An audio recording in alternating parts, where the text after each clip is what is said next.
ഈശോ മിശിഹായിൽ ഏറ്റവും സ്നേഹിക്കപ്പെടുന്ന പ്രിയമുള്ള സഹോദരി സഹോദരന്മാരെ, 50 നോമ്പിൻ്റെ 20-ാം ദിനത്തിലേക്ക് നാം പ്രവേശിക്കുകയാണ്. കഴിഞ്ഞ ദിനങ്ങളിൽ ദൈവമായ കർത്താവ് നൽകിയ 10 കൽപ്പനകളെക്കുറിച്ചും നമ്മുടെ ജീവിതം ചേർത്ത് വെച്ച് നമ്മൾ ധ്യാനിച്ചു.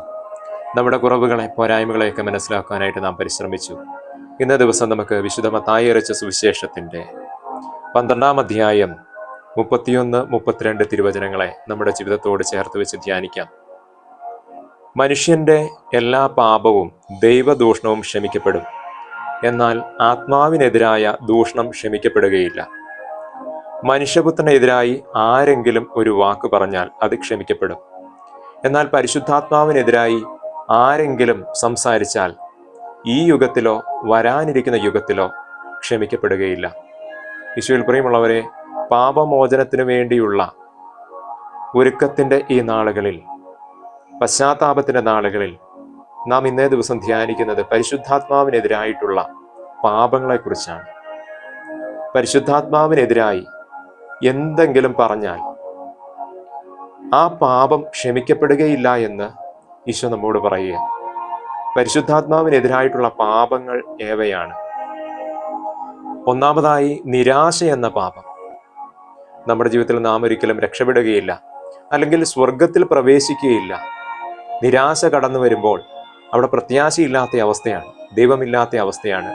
ആ ഒരു തിന്മ എന്ന് പറയുന്നത് പരിശുദ്ധാരൂപിക്ക് എതിരായ പാപമാണ്. നമ്മുടെ ജീവിതത്തിൽ നിരാശ കടന്നു വരരുതെന്ന് ഈശോനാഥന് നമ്മെ ഓർമ്മിപ്പിക്കുക. പലപ്പോഴും നമ്മുടെയൊക്കെ ജീവിതത്തിൽ ഒരു സാധാരണഗതിയിൽ ജീവിച്ചു പോയാൽ, അല്ലെങ്കിൽ നമ്മുടെ കാര്യം മാത്രം നോക്കി ജീവിച്ചു പോയാൽ രക്ഷിക്കപ്പെടുമെന്ന്, അല്ലെങ്കിൽ സ്വർഗരാജ്യത്തിലേക്ക് പ്രവേശിക്കാൻ കഴിയുമെന്നുള്ള ഒരു മിഥ്യാധാരണയൊക്കെയുണ്ട്. എൻ്റെ പിതാവ് കരുണയുള്ളവനായിരിക്കുന്നത് പോലെ നിങ്ങളും കരുണയുള്ളവരായിരിക്കുവിൻ എന്ന ഈശോനാഥന്റെ വാക്കുകളെ ഓർക്കാം. നമ്മുടെ ജീവിതത്തിൽ മറ്റുള്ളവരുടെ ജീവിതത്തെ സഹായിക്കാനും അവരോട് കരുണ കാണിക്കാനും അവരെ സ്നേഹിക്കാനും ചേർത്ത് പിടിക്കാനും കഴിഞ്ഞില്ലെങ്കിൽ ഈശോയിൽ പ്രിയമുള്ളവരെ, അത് പരിശുദ്ധാരൂപിക്കെതിരായ പാപമായി മാറുകയാണ്. സത്പ്രവർത്തികൾ കൂടാതെ സ്വർഗം പ്രാപിക്കാമെന്നുള്ള മിഥ്യാപ്രതീക്ഷയാണത്. ഒരു കാര്യം സത്യമാണെന്നറിഞ്ഞിട്ടും അതിനെ നിഷേധിക്കുന്ന അവസ്ഥ പലപ്പോഴും നമ്മുടെയൊക്കെ ജീവിതത്തിൽ പല മേഖലകളിലും സത്യമായിട്ടുള്ള കാര്യങ്ങൾ ആരെങ്കിലുമൊക്കെ പറയുമ്പോൾ നമുക്കറിയാമെങ്കിലും ചിലപ്പോൾ മനഃപൂർവ്വം അതിനെയൊക്കെ നിഷേധിക്കുന്ന അവസ്ഥകളുണ്ട്. പ്രിയമുള്ളവരെ, സത്യത്തെ മനഃപൂർവ്വം നിഷേധിക്കുക എന്നുള്ളത് അത് പരിശുദ്ധാത്മാവിനെതിരായ മറ്റൊരു പാപമാണ്. നമ്മുടെ ജീവിതത്തിൽ പലപ്പോഴും കടന്നു വരുന്ന മറ്റൊരു തിന്മയുടെ മേഖലയാണ് അസൂയ. മറ്റുള്ളവരുടെ വളർച്ച കാണുമ്പോൾ, അവരുടെ നന്മ കാണുമ്പോൾ, അവർക്ക് നല്ല ജോലി കിട്ടുമ്പോൾ, അവർ സാമ്പത്തികമായി ഉയരുമ്പോൾ നമ്മുടെ ജീവിതത്തിൽ അസൂയ കടന്നു വരും. പ്രിയമുള്ളവരെ, പരിശുദ്ധാത്മാവിനെതിരായ മറ്റൊരു പാപമാണ് അസൂയ എന്നത് നാം മറക്കരുത്. പാപം ചെയ്തതിന് ശേഷം അനുതപിക്കാതെ പാപത്തിൽ തന്നെ ജീവിക്കുന്ന അവസ്ഥ, അതും മറ്റൊരു പാപമാണ്, പരിശുദ്ധാത്മാവിനെതിരായ പാപം.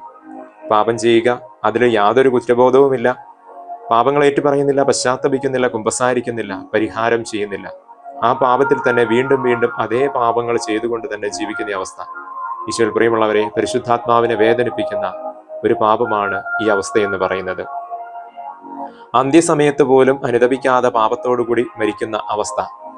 പ്രിയമുള്ളവരെ, നമ്മുടെയൊക്കെ ജീവിതത്തിൽ ഇങ്ങനെ ഒരു അവസ്ഥ ഉണ്ടാകാതിരിക്കുവാനായിട്ട് ആഗ്രഹിക്കുക, പ്രാർത്ഥിക്കുക. എപ്പോഴും വിശുദ്ധിയോടുകൂടി ഇരിക്കുവാനായിട്ട്, ഒരുങ്ങിയിരിക്കുവാനായിട്ട്. ശരിക്കും ഈ ഒരു പാപം ഓർമ്മിപ്പിക്കുന്നത് എപ്പോഴാണ് നമ്മുടെ അന്ത്യമെന്ന് നമുക്കറിയില്ല. അതുകൊണ്ട് ജീവിതത്തിലെ ഓരോ നിമിഷവും നാം ഒരുങ്ങിയിരിക്കണമെന്ന് നമ്മെ ഓർമ്മിപ്പിക്കുക. പ്രിയമുള്ളവരെ, പരിശുദ്ധാത്മാവിനെതിരായിട്ടുള്ള ഈ 5 പാപങ്ങളും നമ്മുടെ ജീവിതത്തിൽ ഉണ്ടാകാതിരിക്കുവാനായിട്ട് നമുക്ക് പരിശ്രമിക്കാം. നമുക്ക് ഈശോയോട് ചേർന്നിരുന്നുകൊണ്ട് പരിശുദ്ധാത്മാവിന്റെ അഭിഷേകത്തിൽ നിറവിൽ ജീവിക്കാൻ, വിശുദ്ധരായി ജീവിക്കാൻ, ഈശോയുടെ കുരിശിന്റെ വഴിയെ ജീവിക്കാനായിട്ട് നമുക്ക് പരിശ്രമിക്കാം. നല്ല ഈശോ നമ്മെല്ലാവരെയും സമൃദ്ധമായിട്ട് അനുഗ്രഹിക്കട്ടെ, വിശുദ്ധിയിൽ ജീവിക്കാനായിട്ടുള്ള കൃപ ലഭിക്കട്ടെ. ആമേൻ.